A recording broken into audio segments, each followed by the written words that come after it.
in Salem. This is Act 3, the first part of The Crucible. The vestry room of the Salem Meeting House, now serving as the anteroom of the General Court. As the curtain rises, the room is empty, but for sunlight pouring through two high windows in the back wall. The room is solemn, even forbidding.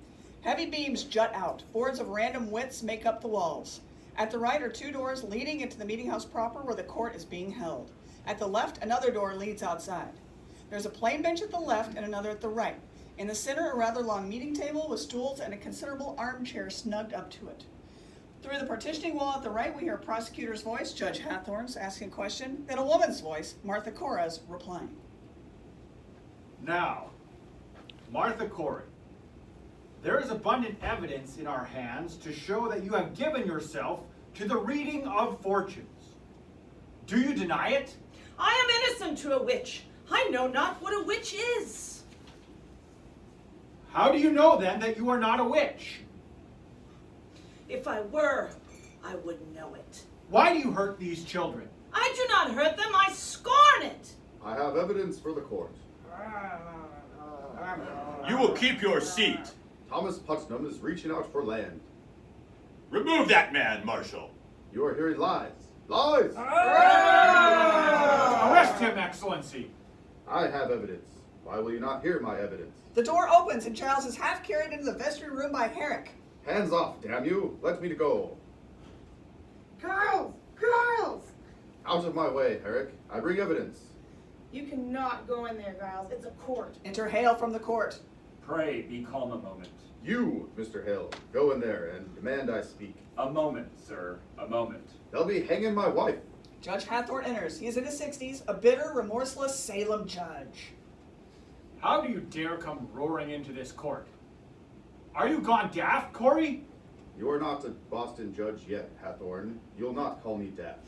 Enter Deputy Governor Danforth, and behind him Ezekiel Cheever and Paris. On his appearance, silence falls. Danforth is a grave man in his 60s, of some humor and sophistication that does not, however, interfere with an exact loyalty to his position and his cause. He comes down to Giles, who awaits his wrath. Who is this man?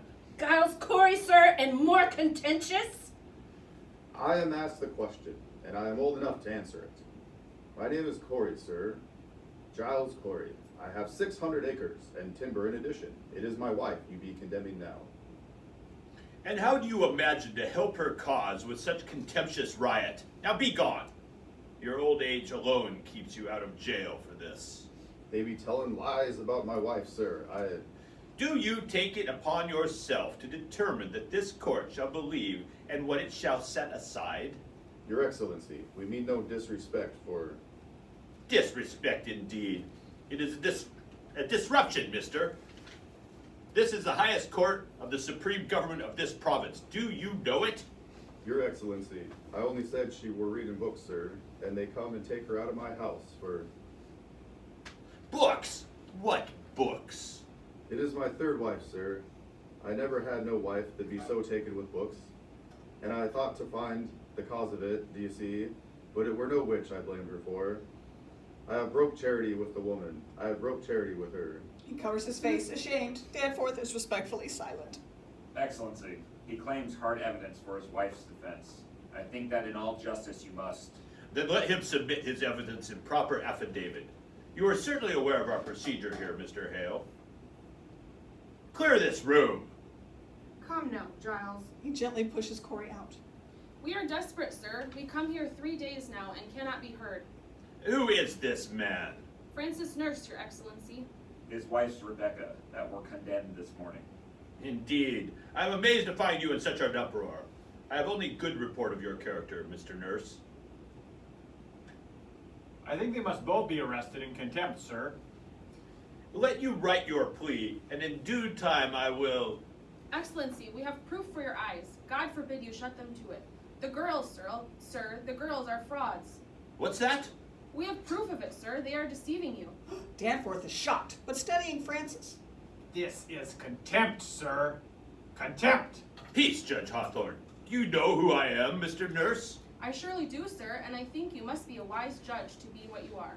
And do you know that near to 400 are in the jails from Marblehead to Lynn upon my signature?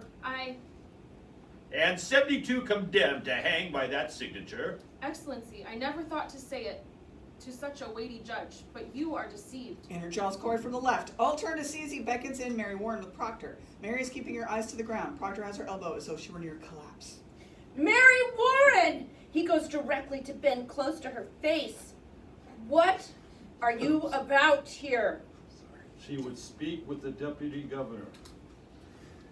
Did you not tell me Mary Warren were sick in bed? She were, Your Honor. When I go to fetch her to the court last week, she said she were sick. She has been striving with her soul all week, Your Honor. She comes now to tell the truth of this to you. Who is this? John Proctor, sir. Elizabeth Proctor is my wife. Beware this man, Your Excellency. This man is mischief. I think you must hear the girl, sir, she. Peace, peace. What would you tell us, Mary Warren? Proctor looks at her, but she cannot speak. She never saw no spirits, sir. Never saw no spirits? Never. She has signed a deposition, sir. No, I accept no depositions. Tell me, Mr. Proctor, have you given out this story in the village? We have not. They'll come to overthrow the court, sir. This man is... I pray you, Mr. Paris, do you know, Mr. Proctor, and the entire contention of the state in these trials is that the voice of heaven is speaking through the children? I know that, sir. And you, Mary Warren, how came you to cry out people for sending their spirits against you? It were pretense, sir. I cannot hear you. It were pretense, she says. Ah, and the other girls, Susanna Walcott and the others, they are also pretending? Aye, sir. Indeed. Excellency, you surely cannot think to let so vile a lie be spread in open court. Indeed not, but it strike hard upon me that she will dare come here with such a tale. Now, Mr. Proctor, before I decide whether I shall hear you or not, it is my duty to tell you this. We burn hot fire here. It melts down all concealment. I know that, sir. And let me continue. I understand well a husband's tenderness may drive him to extravagance in defense of a wife. Are you certain in your conscience, mister, that your evidence is the truth? It is, and you will surely know it.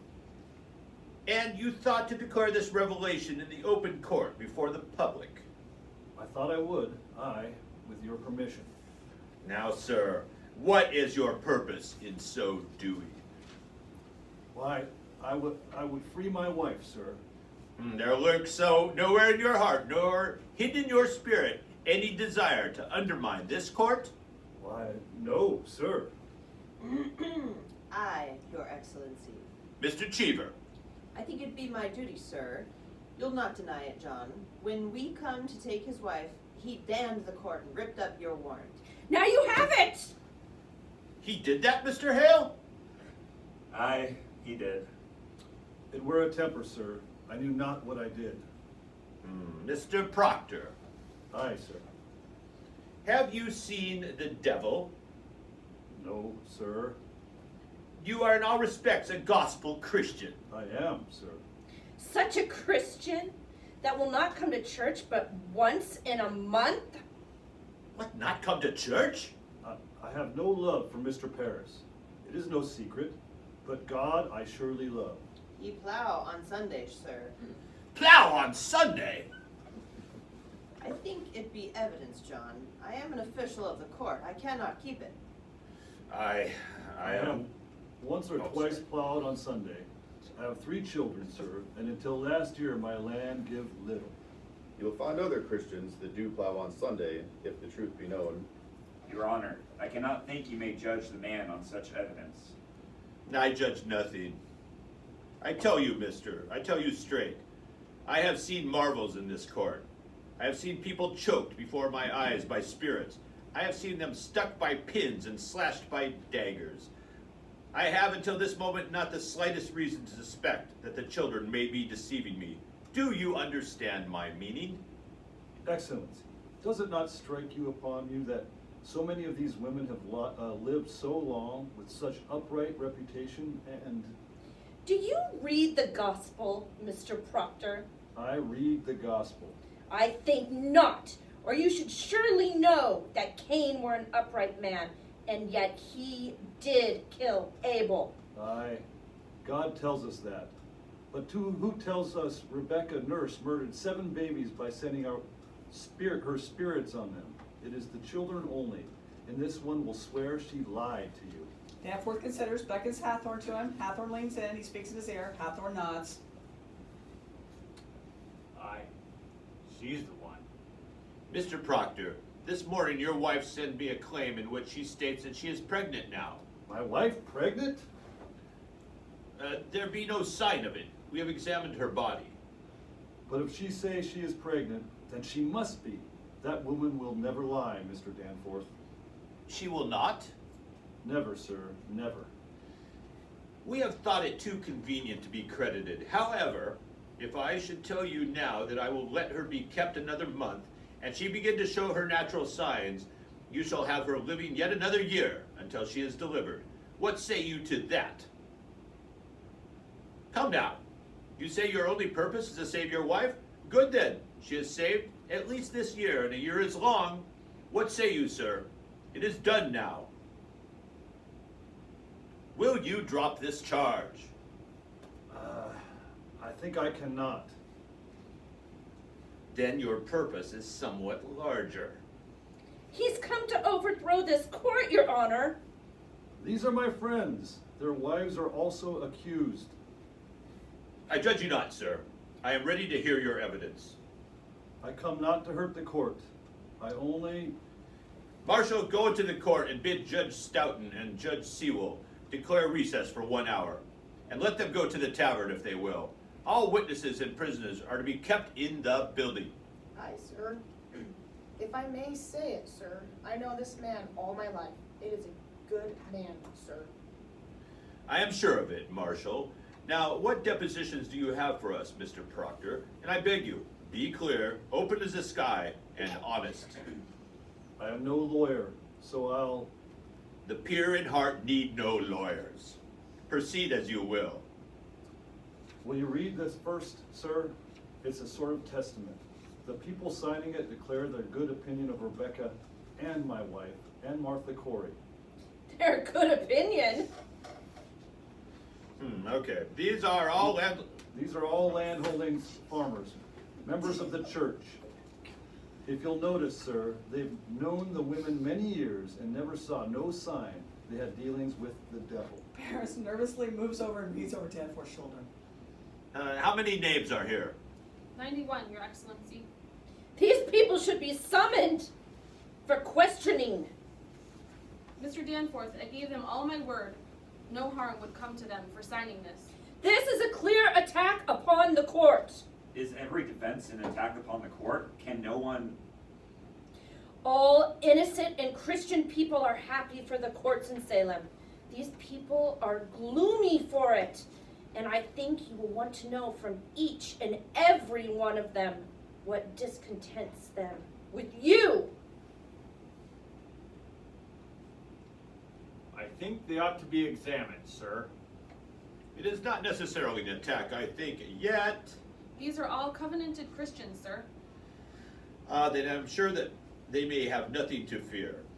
Mr. Cheever, have warrants drawn for all of these. Arrest for examination. Now, mister, what other information do you have for us? You may sit, Mr. Nurse. I have brought trouble on these people. I have... And no, old man, you have not hurt these people if they are of good conscience. But you must understand, sir, that a person is either with this court or he must be counted against it. There is no road between. This is a sharp time now, and a precise time. We live no longer in the dusky afternoon when evil mixed itself with good and befuddled the world. Now, by God's grace, the shining sun is up, and them that fear not light will surely praise it. I hope you will be one of those. She's not hardy, I see. No, she is not, sir. Now remember what the angel Raphael said to the boy Tobias. Remember it.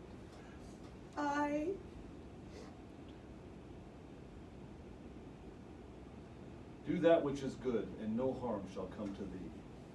Aye. Come, man, we wait for you. Marshal Herrick returns and takes his post at the door. John, my deposition. Give him mine. This is Mr. Corey's deposition. Oh? What lawyer drew this, Corey? You know, I never hired a lawyer in my life, Hawthorne. It is very well phrased. My compliments, Mr. Paris. If Mr. Putnam is in the court, will you bring him in? You have no legal training, Mr. Corey? I have the best, sir. I am 33 times in court in my life, and always plaintiff, too. Oh, then you're much put upon. I am never put upon. I know my rights, sir, and I will have them. You know, your father tried a case of mine. Might be 35 years ago, I think. Indeed. He never spoke to you of it? No, I cannot recall it. That's strange. He gave me £9 damages. He were a fair judge, your father. You see, I had a white mare that time, and this fellow come to borrow the mare. Enter Paris with Thomas Putnam. When he sees Putnam, Giles East goes. He's hard. Ah, there he is. Mr. Putnam, I have here an accusation by Mr. Corey against you. He states that you coldly prompted your daughter to cry witchery upon George Jacobs and is now in jail. Oh, I didn't sign Putnam. Janelle, will you read Putnam? It is a lie. Mr. Putnam states your charge is a lie. What say you to that? A fart on Thomas Putnam. That is what I say to that. And what proof do you submit for your charge, sir? My proof is there. If Jacob hangs for a witch, he forfeit up his property. That's law. And there is none but Putnam with the coin to buy so great a piece. This man is killing his neighbors for their land. But proof, sir, proof. The proof is there. I have it from an honest man who heard Putnam say it. The day his daughter cried out on Jacobs, he said she'd give him a fair gift of land. And the name of this man? What name? The man that gave you this information. Why, I cannot give you his name. And why not? You know why not. He'll lie in jail if I give his name. This is contempt of the court, Mr. Danforth. You will surely tell us his name. I will not give you no name. I mentioned my wife's name once, and I'll burn in hell long enough for that. I stand mute. In that case, I have no choice but to arrest you for contempt of this court. Do you know that? This is a hearing. You cannot clap me for contempt of a hearing. Oh, it is a proper lawyer. Do you wish me to declare the court in full session here, or will you give me good reply? I cannot give you no name, sir. I cannot. You are a foolish old man, Mr. Cheever. Begin the record. The court is now in session. I ask you, Mr. Corey. Your Honor, he has the story in confidence, sir, and he... The devil lives in... that's Paris. Oh, damn.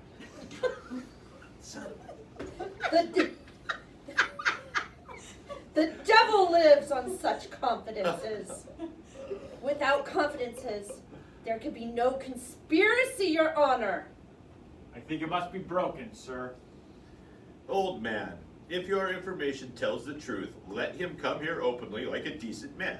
But if he hide in anonymity and must know why, I must know why. Now, sir, the government and Central Church demand of you his name of him who reported Mr. Thomas Putnam a common murderer. Excellency, Mr. Hale. we cannot blink it more. There is a prodigious fear of this court in the country. Then there is a prodigious guilt in this country. Are you afraid to be questioned here? I may only fear the Lord, sir, but there is fear in the country nevertheless. Reproach me not with the fear in the country. There is fear in the country because there is a moving plot to topple Christ in the country. But it does not follow that everyone accused is part of it. No uncorrupted man may fear this court, Mr. Hale. None. You are under arrest in contempt of this court. Now sit you down and take counsel with yourself, or you will be set in the jail until you decide to answer all questions. Giles Corey makes a rush for Putnam. Proctor lunges and holds him. No, Giles. I'll cut your throat, Putnam. I'll kill you yet. We'll prove ourselves. Now we will. Say nothing more, John. He's only playing you. He means to hang us all. This is a court of law, mister. I'll have no effrontery here. Forgive him, sir, for his old age. Peace, Giles. We'll prove it now. You cannot weep, Mary. Remember the angel, what he has to say to the boy. Hold to it now. There is your rock. This is Mary Warren's deposition. I would ask you to remember, sir, while you read it, that until 2 weeks ago, she were no different than the other children are today. You saw her scream, she howled, she swore familiar spirits choked her. She even testified that Satan, in the form of women now in jail, tried to win her soul away. And then when she refused... Yes, we know all this. Aye, sir. She swears now that she never saw Satan, nor any spirit vague or clear that Satan may have sent to hurt her. And she declares her friends are lying now. Proctor starts to hand Danforth the deposition, and Hale comes up to Danforth in a trembling state. Excellency, a moment. I think this goes to the heart of the matter. It surely does. I cannot say he is an honest man. I know him little. But in all justice, sir, a claim so weighty cannot be argued by a farmer. In God's name, sir, stop here. Send him home and let him come again with a lawyer. Now look you, Mr. Hale. Excellency, I have signed 72 death warrants. I am a minister of the Lord, and I dare not take a life without there be a proof so immaculate, no slightest qualm of conscience be doubted. Mr. Hale, you surely do not doubt my justice. I have this morning signed away the soul of Rebecca Nurse, Your Honor. I'll not conceal it. My hand shakes yet with the wound. I pray you, sir, this argument let lawyers present to you. Mr. Hale, believe me, for a man of such terrible learning, you are most bewildered. I hope you will forgive me. I have been 32 years at the bar, sir, and I should be confounded were I called upon to defend these people. Let you consider now, and I bid you all do likewise. In an ordinary crime, how does one defend the accused? One calls up witnesses to prove his innocence. But witchcraft is ipso facto, on its face and by its nature, an invisible crime, is it not? Therefore, who may possibly be witness to it? The witch and the victim, none other. Now we cannot hope the witch will accuse herself, granted. Therefore, we must rely upon her victims. And they do testify, the children certainly do testify. As for the witches, none will deny that we are most eager for all their confessions. Therefore, what is left for a lawyer to bring out? I think I've made my point, have I not? But this child claims the girls are not truthful, and if they are not... That is precisely what I am about to consider, sir. What more may you ask of me, unless you doubt my probity? I surely do not, sir. Let you consider it then. And let you put your heart to rest. Her deposition, Mr. Proctor. Proctor hands it to him. Hathorne rises, goes beside Danforth, starts reading. Paris comes to the other side. They all read. Hale gets up. Finally, he reads. Proctor glances at Giles. Francis prays silently, hands pressed together. Mary Warren sobs once. John Proctor touches her head reassuringly. Presently, Danforth lifts his eyes. The others stand aside as he moves in, thought toward the window. I should like to question. Mr. Paris, I bid you be silent. Mr. Cheever, will you let go into the court and bring the children here? Mary Warren, how came you to this turnabout? Has Mr. Proctor threatened you for this deposition? No, sir. Has he ever threatened you? No, sir. Has he threatened you? No, sir. Then you tell me that you sat in my court, callously lying when you knew that people would hang by your evidence. Answer me! I did, sir. How were you instructed in your life? Do you not know that God damns all liars? Or is it now that you lie? No, sir. I am with God now. You are with God now. Aye, sir. I will tell you this. You are either lying now or you are lying in the court. In either case, you have committed perjury and you will go to jail for it. You cannot lightly say you lied, Mary. Do you know that? I cannot lie no more. I am with God. I am with God. Tune in next time to see what happens at the end of Act 3. Very nice. Very nice job. Good job, everybody. Excellent work.